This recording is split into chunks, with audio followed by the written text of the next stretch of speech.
Hello everyone, I am Ruby, युवा with Rubical academy. ये biology की प्रैक्टिस सीरीज़ है। ये प्रैक्टिस सीरीज़ 8 है और ये टीजीटी, पीजीटी, जीआईसी, नीट इन सभी एग्ज़ाम के लिए ये एक प्रैक्टिस सीरीज़ है। तो लास्ट वीडियो में मैंने आपको वीडियो के लास्ट में एक क्वेश्चन दिया था, होमवर्क क्वेश्चन है which of this is called terror of Bengal. तो बहुत लोगों ने इसका आंसर दिया था और इस क्वेश्चन का आंसर है ए, इकॉर्निया।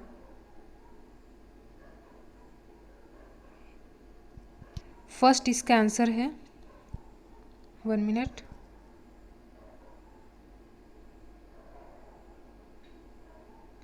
तो इसका आंसर फर्स्ट है इकॉर्निया। इस इकॉर्निया को टेरर ऑफ बंगाल बोला जाता है। ठीक। और एक क्वेश्चन मिस्टेक हुआ था कल के वीडियो में, तो वो है which of the following is macronutrient. ठीक। तो क्वेश्चन है किसमें से कौन सा एक मैक्रोन्यूट्रिएंट है। ठीक। तो दो टाइप के न्यूट्रिएंट है, मैक्रोन्यूट्रिएंट और माइक्रोन्यूट्रिएंट। तो ये मैक्रो और माइक्रोन्यूट्रिएंट क्या होता है कि प्लांट को उसके प्रॉपर डेवलपमेंट के लिए न्यूट्रिएंट्स की ज़रूरत पड़ती है। ठीक। तो वो न्यूट्रिएंट जिसकी ज़रूरत प्लांट को ज़्यादा है, ज़्यादा अमाउंट में है, तो उन न्यूट्रिएंट्स को मैक्रोन्यूट्रिएंट बोला जाता है। ठीक। मैक्रोन्यूट्रिएंट, मैक्रो से याद रखना है कि बड़ा, मैक्रो मतलब बड़ा, माइक्रो मतलब छोटा। तो माइक्रोन्यूट्रिएंट क्या कि वे न्यूट्रिएंट जिनकी ज़रूरत प्लांट को कम अमाउंट में है, ज़रूरत है लेकिन कम अमाउंट में है, तो वो आपके माइक्रोन्यूट्रिएंट कहे जाते हैं। तो प्लांट्स जो हैं वो अपने रूट के थ्रू इन सभी न्यूट्रिएंट्स को एब्जॉर्ब करते हैं, मैक्रो और माइक्रोन्यूट्रिएंट को। तो यहाँ पे पूछा गया कि इसमें से मैक्रोन्यूट्रिएंट क्या है। तो इस ऑप्शन में 3 मैक्रोन्यूट्रिएंट हैं। ठीक। नाइट्रोजन भी मैक्रोन्यूट्रिएंट है, मैग्नीशियम एंड कैल्शियम ये सब मैक्रोन्यूट्रिएंट है। आयरन यहाँ पर मैक्रोन्यूट्रिएंट नहीं है, ये एक माइक्रोन्यूट्रिएंट है। तो क्वेश्चन में होना चाहिए था कि इसमें से कौन सा एक माइक्रोन्यूट्रिएंट है। ठीक। तब तो आपका यहाँ पर आयरन सही रहता, तो क्वेश्चन ये ठीक होता। तो ये हो गया क्वेश्चन। अब आज का पहला क्वेश्चन देखते हैं। The flagellated cells of sponges are called. ठीक। तो स्पॉन्जेस में जो फ्लैजिलेटेड सेल होते हैं उन्हें क्या बोला जाता है। ठीक। तो यहाँ पे स्पेलिंग मिस्टेक है, क्या होगा, CHO, कोएनोसाइट। ठीक। तो जो कोएनोसाइट सेल्स होती हैं स्पॉन्जेस में, ठीक, तो वो सेल फ्लैजिलेटेड होती हैं। इन सेल में फ्लैजला ऐसे पूरे सरफेस पे लगे रहते हैं और ये फ्लैजला हेल्प करते हैं वाटर के थ्रू जो न्यूट्रिएंट्स हैं उन्हें इनटेक करने में। ठीक। तो कोएनोसाइट सेल में फ्लैजिलेटेड सेल होता है कोएनोसाइट, और ये हेल्प करते हैं न्यूट्रिएंट्स को वाटर के थ्रू बॉडी के अंदर लेने में। तो यहाँ पे जो दूसरा है वो करेक्ट आंसर है। क्वेश्चन नंबर 2 को देखते हैं। Which of the following is called dead man's finger. तो डेड मैन्स फिंगर किसे बोला जाता है, ये सब टर्म ऐसे क्वेश्चन याद रखने होते हैं। तो एल्सियोनियम जिसे डेड मैन्स ऑफ फिंगर बोला जाता है, तो ये याद रखना है। ठीक। और ये क्या है, एक पोरीफेरा फैमिली से बिलोंग करता है। Dead man's of finger, Alcyonium, second यहाँ पे करेक्ट आंसर है। क्वेश्चन नंबर 3 देखते हैं। Nematocyst are found in. तो निमैटोसिस्ट किस में पाया जाता है। ठीक। तो निमैटोसिस्ट ये जनरली एक सेल है। ठीक। ये एक ऐसा सेल है, कुछ ये इस टाइप का एक सेल होता है। ठीक। तो इसमें ऐसे ऊपर टेंटिकल लगा होता है और यहाँ पर ऐसे इस तरीके का इसका पूरा स्ट्रक्चर होता है। तो ये सेल जो होते हैं पूरे ऐसे सरफेस पे, बॉडी सरफेस पे लगे रहते हैं। ये सेल हेल्प करते हैं डिफेंस करने में, और जो इनके फूड मटेरियल होते हैं, जो छोटे एनिमल्स जिन्हें ये फीड करते हैं, उन्हें कैप्चर करने में। ठीक। तो निमैटोसाइट सेल ये आपके सिलेंट्रेट में पाए जाते हैं। ठीक। तो सिलेंट्रेट एनिमल में जो सिलेंट्रेट फैमिली है उसमें आपके निमैटोसिस सेल पाए जाते हैं। तो ये आपको याद रखना है कि किस काम में आता है, ये डिफेंस करने में, और जो इनके जिसके ऊपर ये फीड करते हैं उन्हें कैप्चर करने में काम में आता है। ठीक। और इनमें कुछ ऐसे केमिकल्स भी प्रेजेंट रहते हैं जिनके थ्रू इस टेंटिकल जो है, ये नीडल लाइक जो स्ट्रक्चर है, ठीक, इसे ये अपने जिसके ऊपर इन्हें फीड करना रहता है उसमें ये उस पॉइजन मटेरियल को रिलीज़ करते हैं इस टेंटिकल के थ्रू, ताकि वो डेड हो जाए और फिर इसे वो अपने बॉडी के अंदर ले लेते हैं। ठीक। तो यहाँ पे जो 2 है ये करेक्ट आंसर है। क्वेश्चन नंबर 4 है hypnotoxin is a poisonous substance produced by, ठीक, हाइपोटॉक्सिन एक पॉइजनस सब्सटेंस है, किसके थ्रू प्रोड्यूस किया जाता है? तो मैंने अभी बताया कि निमेटोसिस्ट में जो इस तरीके का स्ट्रक्चर है, ऊपर टेंटिकल्स हैं, तो ये जो टेंटिकल है इसी से ये हाइपोटॉक्सिन पॉइजनस मटेरियल रिलीज किया जाता है ताकि ये खुद को बचा सके, डिफेंस इनकरेज में ये काम आता है, ठीक। ये आपको याद रखना है। 4 यहाँ पे करेक्ट आंसर है। क्वेश्चन नंबर 5 है, which of the following animal has nervous system but no brain, ठीक, नर्वस सिस्टम है लेकिन ब्रेन नहीं है, तो आपका हाइड्रा है, बहुत फेमस है इस चीज़ के लिए कि हाइड्रा में नर्वस सिस्टम पाए जाते हैं लेकिन ब्रेन नहीं पाया जाता। तो 3 यहाँ पे करेक्ट आंसर है, 3। Question number 6, larva of Balanoglossus, तो बेलेनोग्लॉसस का लार्वा क्या है? बेलेनोग्लॉसस के लार्वा को क्या बोलेंगे? टॉर्निया, पहला यहाँ पे करेक्ट आंसर है टॉर्निया, बेलेनोग्लॉसस का लार्वा टॉर्निया है। क्वेश्चन नंबर 7 देखते हैं, metagenesis is observed in member of class, तो किस क्लास में मेटाजेनेसिस पाया जाता है, ठीक। तो जो हाइड्रोजोआ होता है उसमें मेटाजेनेसिस पाया जाता है कि एक स्टेज के बाद दूसरा स्टेज आएगा, ठीक। तो हाइड्रोजोआ एनिमल में जो होते हैं उनमें मेटाजेनेसिस पाया जाता है कि एक सेक्सुअली रिप्रोडक्शन होगा तो एक बॉडी बनेगा, फिर उसमें एसेक्सुअल रिप्रोडक्शन होगा तो दूसरा बॉडी बनेगा, तो ये आपका मेटाजेनेसिस होता है जो कि हाइड्रोजोआ में पाया जाता है। Question number 8, planula larva occurs in life cycle of, तो किसके लाइफ साइकिल में प्लानुला लार्वा पाया जाता है? तो ये ओबेलिया, ओबेलिया में प्लानुला लार्वा पाया जाता है, ये याद रखना है, लार्वल स्टेज सबका याद रखना है, ठीक। क्वेश्चन नंबर 9 है, sensory sales of Obelia is, Obelia के सेंसरी सेल को क्या बोला जाता है, ठीक। तो लिंथोसाइट बोला जाता है ओबेलिया के सेंसरी सेल्स को, ये याद रखना है। सारे क्वेश्चंस इसमें प्रीवियस ईयर के आए हुए क्वेश्चंस हैं, यूपीएससी के, UP TGT, PGT, DSSS exam के ये प्रीवियस ईयर के क्वेश्चंस हैं, ठीक। तो ये आपका एक तरीके से रिवीजन है। क्वेश्चन नंबर 10 है, the feeding joints of Obelia is known as, ठीक, ओबेलिया के फीडिंग जॉइंट को क्या बोला जाता है? तो हम जानते हैं कि 2 स्टेज होता है, polyp and medusa, polyp and medusa 2 stage होता है। तो पॉलिप में क्या होता है? पॉलिप में एसेक्सुअल रिप्रोडक्शन होता है, पॉलिप में जब एसेक्सुअल रिप्रोडक्शन होगा तो मेड्यूसा प्रोड्यूस होगा, ये आपको याद रखना है, किसमें सेक्सुअल एंड किसमें एसेक्सुअल रिप्रोडक्शन होता है।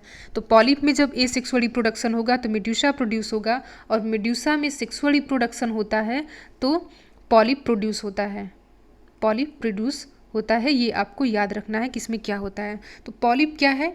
पॉलिप एक फीडिंग स्टेज है, पॉलिप एक फीडिंग स्टेज है, तो यहाँ पे 4 सही है, the feeding zooid of Obelia is known as polyp. Question number 11 को देखते हैं, प्लानुला लार्वा स्टेज ऑफ, ये तो क्वेश्चन रिपीट हो गया, तो ओबेलिया आंसर है, पहले भी हमने देखा, ठीक।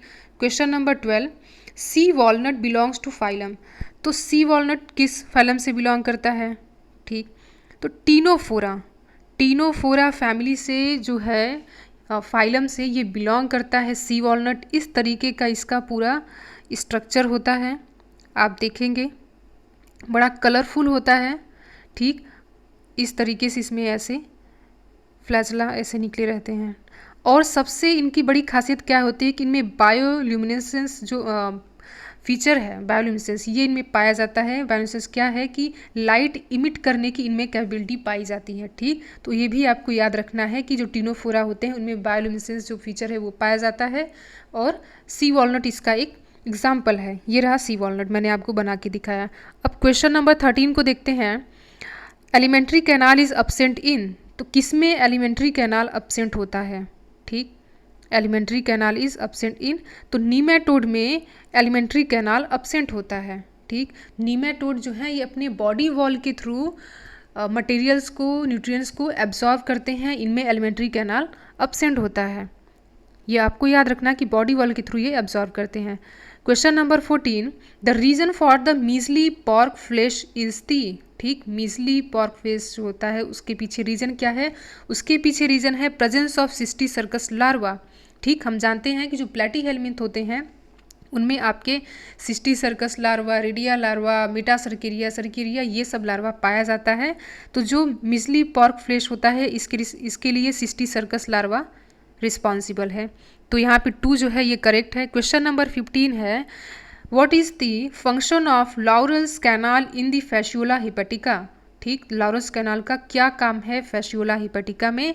It is act as a copulatory passage. ठीक, Laurer's canal is act as a copulatory passage, ये आपको याद रखना है फैस्यूला हिपेटिका। और फैस्यूला हिपेटिका में एक खास बात आपको ये भी याद रखनी है कि इनमें फ्लेम सेल्स पाए जाते हैं। फ्लेम सेल्स जो एक्सक्रीशन होता है उसमें हेल्प करते हैं। यहाँ से भी क्वेश्चन बनता है। तो यहाँ पे 3 जो है ये करेक्ट आंसर है। Question number 16, Taenia saginata differs from Taenia solium as it lacks. ठीक, तो टीनिया सेजिनाटा टीनिया सोलियम से डिफर करता है किस चीज़ पे? ठीक, तो इसमें रोस्टिलम पाया जाता है। रोस्टिलम क्या है कि इनके बॉडी के एपिकल पोर्शन पे, टीनिया सोलियम के बॉडी के एपिकल पोर्शन पे रोस्टिलम पाया जाता है। इस तरीके का कुछ रोस्टिलम होता है, आपको देखने को मिलेगा बॉडी के एपिकल पोर्शन पे आपको देखने को मिलेगा रोस्टिलम। ठीक, तो ये इनके बीच में डिफरेंसेस होता है रोस्टिलम। क्वेश्चन नंबर 17 है, एलोजेनेसिस is a type of alternation of generation and is found इन। एलोजेनेसिस एक अल्टरन ऑफ जनरेशन का टाइप है, किस में पाया जाता है? ठीक, तो ये आपका लीवर फ्लूक में पाया जाता है। लीवर फ्लूक में ये एलोजेनेसिस पाया जाता है। ये एक अल्टरनेशन ऑफ जनरेशन, जो कि मैंने आपको पहले बताया, अल्टरनेशन ऑफ जनरेशन को ही मेटाजेनेसिस बोला जाता है। मतलब कि सेक्सुअल रिप्रोडक्शन से एक बॉडी बनेगा, फिर एसेक्सुअल रिप्रोडक्शन होगा तो दूसरा बॉडी बनेगा। इट इज़ कॉल्ड मेटाजेनेसिस, जो कि लीवर फ्लूक में है, इसे एलोजेनेसिस बोला जाता है। क्वेश्चन नंबर 18 है, free swimming ciliated larval stage of liver fluke is. तो फ्री स्विमिंग स्टेज क्या होता है? तो जब इनमें एक का फॉर्मेशन होता है, जब ये एक प्रोड्यूस करते हैं, तो प्रोड्यूस एक के ब्रेक होने के बाद, ठीक, जो पहला लार्वा बनता है वो मिरासीडियम लार्वा होता है। और यही लार्वा जो है आपका सबसे पहला लार्वा है लीवर फ्लूक का, और ये एक फ्री स्विमिंग लार्वा है। ठीक, ये वाटर में फ्रीली स्विम करते हैं। मिरासीडियम लार्वा, ये आपको याद रखना है कि ये पहला लार्वा होता है इनके लाइफ साइकिल का, मिरासीडियम लार्वा।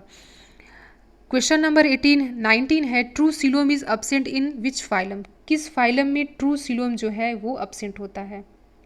ठीक, तो नीमेटोड में ट्रू सिलोम जो है ये अब्सेंट होता है। नीमेटोड में ट्रू सिलोम अब्सेंट होता है, ये आपको याद रखना है। क्वेश्चन नंबर 20 है, male Ascaris differ from female Ascaris in having.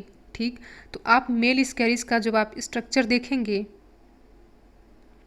तो वो कुछ इस तरीके का होता है, मेल स्कैरिस। ठीक, और फीमेल स्कैरिस जो है ये मेल स्कैरिस से काफ़ी ज़्यादा बड़ा होता है लाइफ लेंथ में, हाइट में। ठीक, तो ये है फीमेल स्कैरिस और ये है मेल स्कैरिस। ठीक, तो मेल स्कैरिस फीमेल स्कैरिस से छोटा होता है हाइट में। और क्या होता है कि मेल स्कैरिस में पीनियल स्पिक्यूल्स पाए जाते हैं, जो कि फीमेल स्कैरिस में अब्सेंट होता है। ये आपको डिफरेंस याद रखना है। ठीक, तो क्या है कि पीनियल स्पिक्यूल ये आपके मेल में पाए जाते हैं, फीमेल में नहीं पाए जाते हैं, और हाइट में दोनों डिफरेंस होता है, ये आपको ध्यान रखना है। क्वेश्चन यहाँ से भी बनता है। Question number 21, syncytial epidermis is found in. तो सिंसियल मैंने आपको 4-5 बार बता चुका है आई थिंक। सिंसियल क्या होता है कि एक सेल के अंदर जब ढेर सारे न्यूक्लियस प्रेजेंट होते हैं तो उसे सिंसियल बोलते हैं। अब आप कहेंगे इसे सिनोसिटिक भी बोला जाता है, तो सिनोसिटिक भी बोला जाता है, लेकिन सिनोसिटिक थोड़ा सा डिफरेंस उसमें ये है कि एक सेल में ढेर सारे न्यूक्लियस तो आपके सिनोसिटिक। ठीक, लेकिन जब ढेर सारे सेल मिलकर के एक सेल का फॉर्मेशन करे और हर सेल का न्यूक्लियस जो है वो पूरा एक स्ट्रक्चर के अंदर आ जाए तो उसे बोला जाता है सिंसियल। और सिंसियल एपिडर्मिस किस में पाया जाता है? स्कैरिस के एपिडर्मिस में जो सेल होते हैं वो सिंसियल टाइप के होते हैं। तो यहाँ पे स्कैरिस करेक्ट ऑप्शन है। Question number 22, the larva found in स्कैरिस is. तो स्कैरिस में कौन सा लार्वा होता है? ठीक, तो स्कैरिस का लार्वा क्या है? तो रैबिडिटी फॉर्म जो लार्वा है ये स्कैरिस का है। लार्वा सबका याद रखना है। क्वेश्चन नंबर 23, सेक्सुअल डायमॉर्फिज्म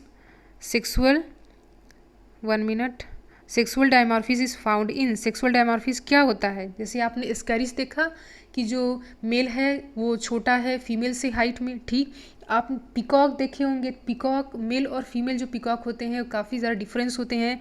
तो इसमें क्या है कि एक ही स्पीसीज़ के जब 2 सेक्सेस एक दूसरे से डिफ़र करें, ठीक, तो वो आपके सेक्सुअल डायमॉर्फिज्म होता है। फिजिकल जो अपीयरेंस है, जो कैरेक्टरिस्टिक्स है, उसमें जब वो डिफर करते हैं एक ही स्पीसीज़ के दो सेक्स, तो उसे सेक्सुअल डायमॉर्फिज्म बोला जाता है। और ये किस में दिखता है? ये आपको स्कैरिस में दिखता है। अभी मैंने आपको पिछले क्वेश्चन में बताया था। Question number 24, excretory system of स्कैरिस is, स्कैरिस का जो एक्सक्रीटरी सिस्टम होता है वो एच शेप का होता है। ठीक, तो यहाँ पे पहला करेक्ट आंसर है। क्वेश्चन नंबर 25 है, seat worm is the alternate name of, तो सिट वॉर्म किसका अल्टरनेट नेम है? Pin worm. पिन वॉर्म को सिट वॉर्म बोला जाता है, पिन वॉर्म को एंटेरोबियस बोला जाता है। ये मैंने आपके लिए रखा है। ठीक, कुछ इंपॉर्टेंट चीज़ें, पिन वॉर्म को एंटेरोबियस बोला जाता है, हुक वॉर्म को एंसाइलोस्टोमा, ठीक, हुक वॉर्म एंसाइलोस्टोमा को बोला जाता है। राउंड वॉर्म आप स्कैरिस को बोलते हैं। और क्या है? गुइनी या जुइनी वॉर्म जो भी बोले आप, ये ड्रैकुनुलस को बोला जाता है। ड्रैकुनकुलस को क्या बोला जाता है? ये आपका गुइनी वॉर्म। तो ये आपने देखा। अब लास्ट क्वेश्चन है आज का, unique characteristics of Annelida is, Annelida का यूनिक कैरेक्टरिस्टिक्स क्या है? तो ये आपके लिए होमवर्क क्वेश्चन है। इसका आंसर आपको कमेंट बॉक्स में करके बताना है, और आपको ये भी बताना है कि आपके कितने क्वेश्चन सही हुए हैं पिछले 25 क्वेश्चन में। ठीक, और आपको वीडियो कैसा लगा? अगर आप इस प्रैक्टिस सीरीज़ को डेली चाहते हैं तो आप चैनल को सब्सक्राइब कर लीजिए और वीडियो को लाइक कीजिए। कमेंट बॉक्स में ज़रूर बताइएगा कि आपको वीडियो कैसा लगा, और आप अगर कोई चेंजेस चाहते हैं, कुछ भी अगर आपको समझ में आ रहा है तो आप कमेंट बॉक्स में बता सकते हैं। ठीक, तो आप वीडियो को लाइक कीजिए और भी फ्रेंड्स के साथ शेयर कीजिए जिनका भी एग्ज़ाम है, जिन्हें ये टीजीटी पीजीटी का एग्ज़ाम देना है। तो like share and subscribe the channel. आज के लिए बस इतना ही। Thank you so much.